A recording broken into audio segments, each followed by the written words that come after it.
तो सुख समृद्ध विज्ञान चैनल और सिद्ध लोक चैनल के सभी सुधी दर्शकों को मैं सुशील कुमार शर्मा हार्दिक अभिनंदन करता हूं।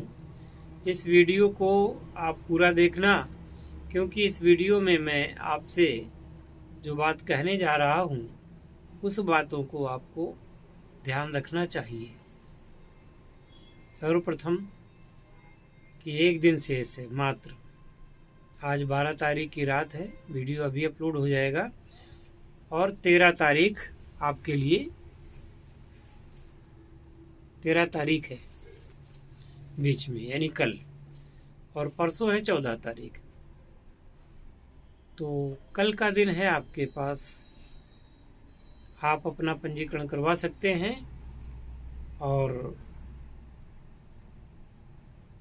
चाहे आप किसी मंत्र को सिद्ध करने के लिए दीक्षा लें, चाहे किसी भी योग को या रसायन विज्ञान में रस दीक्षा ले सकते हैं। यह जो दिन है साल में एक बार आता है, और अगर इस दिन को चूक गए तो फिर इस साल में दोबारा फिर एक साल बाद ही आएगा।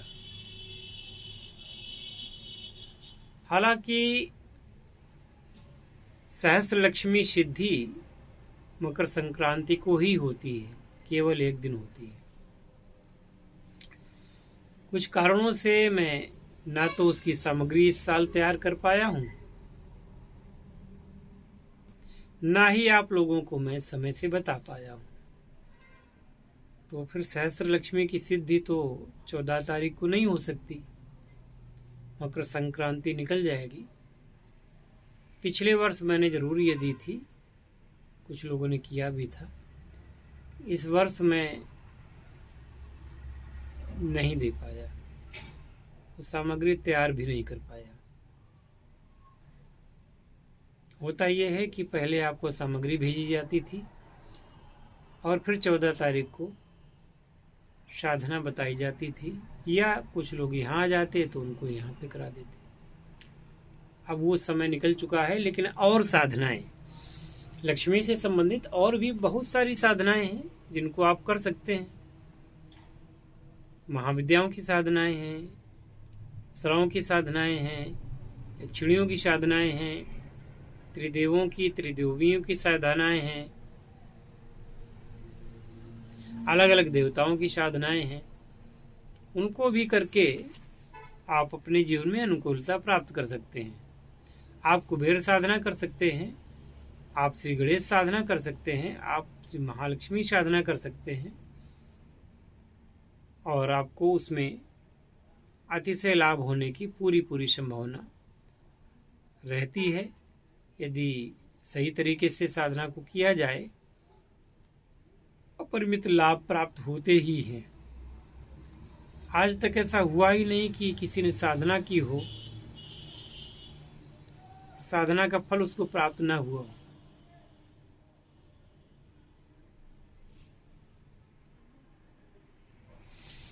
साधना तो फलीभूत होती ही है, साधना का प्रभाव होता ही है। किसी को जल्दी जान पड़ता है, किसी को देर में जान पड़ता है। जिनको जल्दी जान पड़ता है उनके कर्म थोड़ा सा अच्छे होते हैं, जिनको देर में आता है उसका लाभ।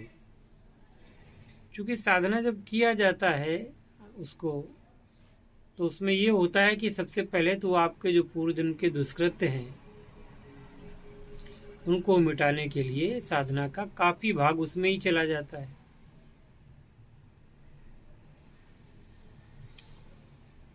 और जब उसके ऊपर आप आते हैं तो साधना के लाभ मिलते हैं। अब इसमें यह नहीं होना चाहिए कि मैं इतने दिन से पूजा कर रहा हूँ, इतने दिन से साधना कर रहा हूँ, लाभ नहीं मिल रहा है। वो सिर्फ इसलिए ऐसा हो रहा है कि अगर पूर्व जन्म में या इसी जन्म में कुछ ऐसे कृत्य किए जा चुके हैं जिनकी क्षमा नहीं होती, जिसके बारे में किसी को पता नहीं होता कि आपने क्या क्या किया है। लेकिन ईश्वर के सामने तो कुछ भी ऐसा नहीं है कि जो वो जानते ना हो। ये देवी देवता न जानते हों, ऐसा कुछ भी नहीं है। तो इसलिए जब हम साधना करते हैं तो उसका साधना का बहुत सारा भाग इन कुकृत्यों को खत्म करने में लग जाता है। और हम ये सोचते हैं कि पता नहीं क्या हुआ कि हमारी साधना क्यों नहीं हो पाई। किया तो हमने बड़े मनोयोग से था, हुई क्यों नहीं। तो पहले वो डैमेज कंट्रोल तो हो जाए आपका, फिर उसका लाभ भी मिलेगा। जिसने भी आज तक साधना की है कभी उसकी साधना निष्फल नहीं गई। इसलिए सुधी जनों को इस संबंध में ये सोचना चाहिए कि हमें अपना कर्म करना है, जैसा कि श्री हरि ने श्री गीता जी में उद्घाटित किया है कि हे अर्जुन, कर्म करने पर तेरा अधिकार है, फल पर नहीं। कर्मण्यधिकारस्ते मा फलेषु कदाचन। ऐसी भावना आपके अंदर है तो कुछ दिन में फल भी मिलने लगते हैं। ऐसा नहीं कि आप बिना फल के ही निष्फल रह जाएंगे, ऐसा नहीं होगा। लेकिन कुछ समय तो लग ही जाता है। हालांकि हमारे यहाँ से जो साधनाएं दी जाती हैं वो तीक्ष्ण साधनाएं, तुरंत काम करने वाली साधनाएं दी जाती हैं। फिर भी यदि सिद्ध में विलंब हो तो इसको यही मानना चाहिए कि अभी पूर्व कर्मों के दुष्परिणाम के फलस्वरूप ऐसा हुआ है। पूर्व जन्मों के कृत्य के कारण या इसी जन्म में पूर्व में किए हुए कृत्य के कारण हमारा कार्य नहीं हुआ। हम फिर से करेंगे, उसके बाद फिर से करेंगे, फिर करेंगे और हम करते रहेंगे। मंजिल कहाँ तक पीछे भागेगी, कैसे पीछे को सरकेगी। हम इतना मंजिल के पीछे चलेंगे कि किसी दिन ऐसा होगा कि मंजिल फिर आगे नहीं बढ़ पाएगी, उसको मुझे मिलना ही होगा। ऐसी भावना के साथ में साधक गणों को रखना चाहिए, अपना साधना का ध्यान रखना चाहिए, अपना ध्यान रखना चाहिए।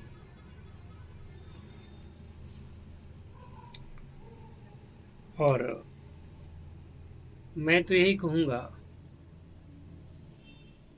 कि जितनी ज़्यादा श्रद्धा उतना ज़्यादा रिस्पांस मिलता है। श्रद्धा ही अगर बीच से गायब है तो रिस्पांस आपको कहाँ से मिलने वाला है। इसी प्रकार से जो दीक्षित जन हैं, जो दीक्षा ले चुके हैं, जो लेने वाले हैं, ध्यान रखेंगे अपने आप का, अपनी साधना का। और साधना ऐसी चीज़ नहीं है कि आपने इतने दिन कर ली, ख़त्म कर दी।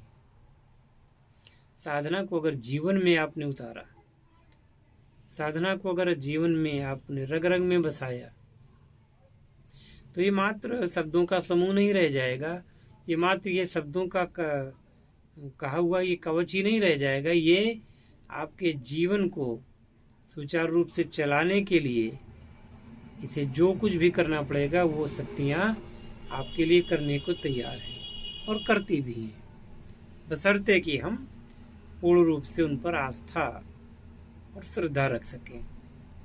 क्योंकि ये सारा काम होता है चेतन मन और अवचेतन मन के द्वारा। तो अवचेतन मन एक चमत्कारिक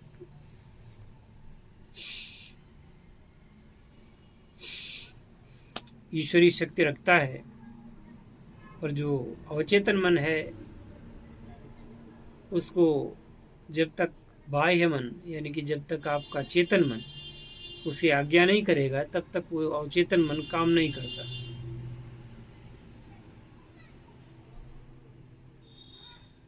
बस ऐसा समझ लो, अवचेतन मन को सेना समझो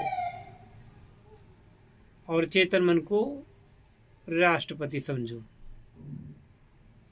राष्ट्रपति आज्ञा देता है तो सेना पूरा काम करती है। संधि करनी है या लड़ाई करनी है, अधिकार राष्ट्रपति को होता है। सेना का काम केवल लड़ना होता है, वो भी आदेश मिलने पर। तो जब आपका जो मन है ये गवाही नहीं दे रहा है तो आगे आप करेंगे क्या? मन में तो हो रहा है पता नहीं ये मंत्र जब करेंगे कुछ होगा कि नहीं होगा, कहीं ग्रंथ झूठे तो नहीं हैं, कहीं गुरुजी झूठे तो नहीं हैं, कहीं ये क्रियाएं झूठी तो नहीं हैं। जब मन में झूठ ही बसा है आपके तो सारी चीज़ें आपके लिए झूठी हो जाएंगी। इसलिए कहा गया है कि मंत्र जो है वो जब किसी से लें, प्रतिष्ठित व्यक्ति से, तो उनका पूरा आदर करें और बिना वजह के कोई क्रॉस क्वेश्चन नहीं करनी चाहिए। वजह हो तो कोई बात पूछ लो, बिना वजह के प्रश्न करने से कोई लाभ नहीं है। तो मैं आह्वान करता हूँ आपका 14-15 जनवरी को, चाहे आप सम्मुख आवें चाहे डिजिटलाइजेशन के द्वारा आवें, किसी भी प्रकार से जीवन में सरसता, मधुरता, कोमलता, धनाढ़ता आनी चाहिए। और अगर ये प्राप्त करना ही चाहते हैं तो ये सुख समृद्धि विज्ञान चैनल आपके लिए तत्पर है। जय शिव शंकर, जय भोलेनाथ, हर हर महादेव।